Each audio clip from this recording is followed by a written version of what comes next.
नमस्कार मित्रों, एक बार फिर से आपका स्वागत है न्यूज स्पिरिट में। बड़ी खबर इस वक्त, मोदी सरकार ने एक और वादे पर अपने मोहर लगा दी है और बीजेपी ने अपने घोषणा पत्र में जो वादा किया था उस एक और वादे को पूरा कर दिया है। पहले धारा 370, उसके बाद राम मंदिर और अब एक और वादे को पूरा कर दिया गया है। जिस तरीके से बीजेपी लगातार अपने वादों को पूरा करती जा रही है मोदी सरकार, उस हिसाब से लगता है कि 2024 के लोकसभा चुनावों में बीजेपी को अपना घोषणा पत्र ही चेंज करना पड़ेगा। यह पहली दफा होगा देश में कि कोई पार्टी अपने घोषणा पत्र के सभी वादों को पूरा करे और उसे अपना घोषणा पत्र बदलना पड़े। तो मित्रों, पूरी खबर बताऊंगा, लेकिन उससे पहले कमेंट में अगर आप मानते हैं कि बीजेपी लगातार अपने वादों को पूरा कर रही है तो नमो नमो जरूर लिखें। साथ ही साथ आपको बता दूं कि अब देश में एक चुनाव कराने की दिशा में मोदी सरकार आगे बढ़ गई है। दरअसल प्रधानमंत्री मोदी लगातार ये मांग कर रहे हैं, लगातार वो कई बार ये मांग कर चुके हैं कि देश में एक साथ चुनाव कराए जाएं और इसके लिए अब पीएमओ में एक बैठक हुई थी और यह बैठक 13 अगस्त को ली गई है। साथ ही साथ इस बैठक के दौरान सभी स्थानीय निकाय चुनाव, विधानसभा और लोकसभा चुनावों के लिए एक कॉमन वोटर लिस्ट तैयार करने को लेकर भी चर्चा हुई है। दरअसल आपको बता दूं कि 2019 के लोकसभा चुनावों में बीजेपी ने अपने घोषणा पत्र में जनता से वादा किया था कि वो एक देश एक मतदाता सूची लेकर आएगी और देश में एक ही साथ सभी चुनाव कराए जाएंगे। तो इस दिशा में मोदी सरकार आगे बढ़ गई है और 13 अगस्त को पीएमओ में एक बैठक हुई है। इस बैठक के दौरान दो विकल्पों पर बात हुई।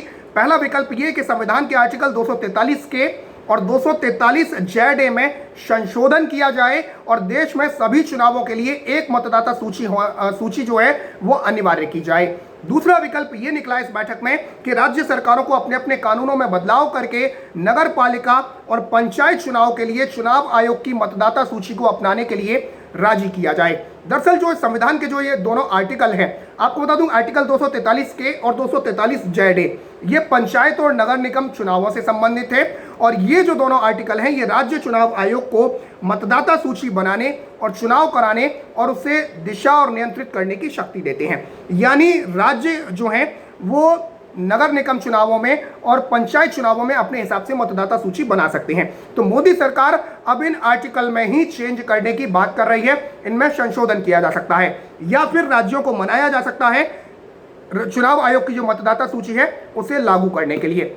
खबरें हैं कि इस बैठक में कैबिनेट सचिव राजीव गौबा, विधान सचिव जी नारायण राजू, पंचायती राज सचिव सुनील कुमार और चुनाव आयोग के 3 प्रतिनिधि और सेक्रेटरी जनरल उमेश सिन्हा इस बैठक में शामिल हुए थे।